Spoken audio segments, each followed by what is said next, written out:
We're here today because the Trump administration has let out these sort of signals that they're likely to reject, what did he say? Cancel the Paris Climate Agreement. So we don't know if he's actually going to do it, right? We're waiting to hear. We think very well that he might. And we're here because we care enough to try to defend this important treaty. So when we were trying to sum up, like, what is the Paris Agreement, why does it matter, and what happens if the U.S. drops out or fails to lead on this issue? So why care about this? So I thought I would just give a little background, if that's useful, for a minute or two. My name is Timmons Roberts. I'm a professor at Brown University. I bring students, dozen students every year, to the UN climate negotiations. We've been studying it for a long time. I've been bringing students since about 2010. I've been going to the negotiations since about 2003. And of course, the negotiations got started in about 1992 with the UN Framework Convention on Climate Change.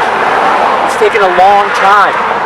It's the Paris Agreement. In a few words, it's voluntary, it's inadequate, but it's a start, right? It's voluntary. It does not require the United States to actually do any particular thing. We chose our own target, right? It's not like the UN is imposing on us targets for how much emissions we have to reduce.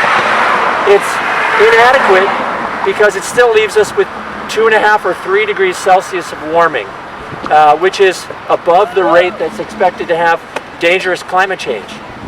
But it's a start, right? That is, more than nothing. It's more than we had before. It reduced the expected warming from 3.5 degrees to 2.5 degrees. It's supposed to be just the beginning, right? Countries are supposed to come back every 5 years with strengthened pledges on what they can do. So in the system all there is in Paris are sort of voluntary pledges. They're called nationally determined contributions. And then there's transparency mechanism. And the transparency mechanism is that countries have to report what they actually did. So the only binding part is the transparency part. So even if the U.S. did not meet our target, we would still be able to report, sorry, we didn't meet our target, and we would still be in compliance with the treaty. Countries are supposed to make stronger targets. It was started as sort of like bring what you can, and do what you can, and then try to make it better next time in 5 years. So that's why it just doesn't make any sense for the U.S. to pull out. It's a voluntary treaty. As I said, it's voluntary, it's inadequate, but it's a start. The U.S. leadership. The U.S. has been a laggard for most of those 25 years of climate change treaty making, but it's only been in the last 3 or 4 years that the U.S. has really become much better about it. That is, about the Obama administration worked with China to really sort of break this impasse that a lot of other countries were saying, well, if the U.S. and China aren't doing anything, then we won't. And the U.S. Senate was saying, the Congress, we won't do anything because China's emitting more than we are, so we shouldn't act. Well, the Obama administration got together with China in November of 2014, had a pretty fantastic joint announcement. They said, China said we're going to peak our emissions. They're doing better than they said they were going to do. The U.S. said we'll reduce our emissions by 26 to 28% by 2025. And so that's our target. That's what we said we're going to do. China's already met its target. It's been level for 3 years on its emissions.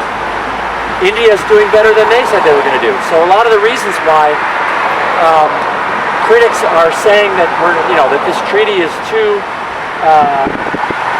hard on the U.S. or bad for the U.S. actually is not correct, and it's not fair. That is, other countries are doing as much or more than they said they were going to do. So what happens if the U.S. withdraws?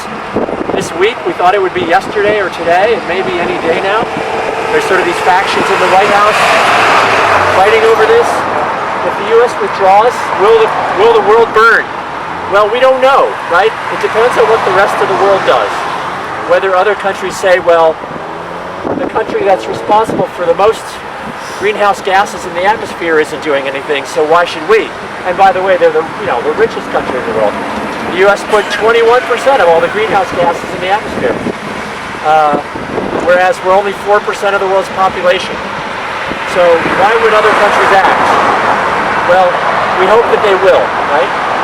And it also depends on us locally, right? What we do in our state, in Rhode Island, in Providence, whether we can actually meet our targets and exceed our targets for reducing emissions. So we're here, right, to say that we're determined as Rhode Islanders to push our state and our city to do more on climate change, to push our federal government and the Trump administration to be good for its promises that the United States has made, both to reduce our emissions and to provide funding to the developing countries, right, that are suffering first and worst from climate change, like from sea level rise.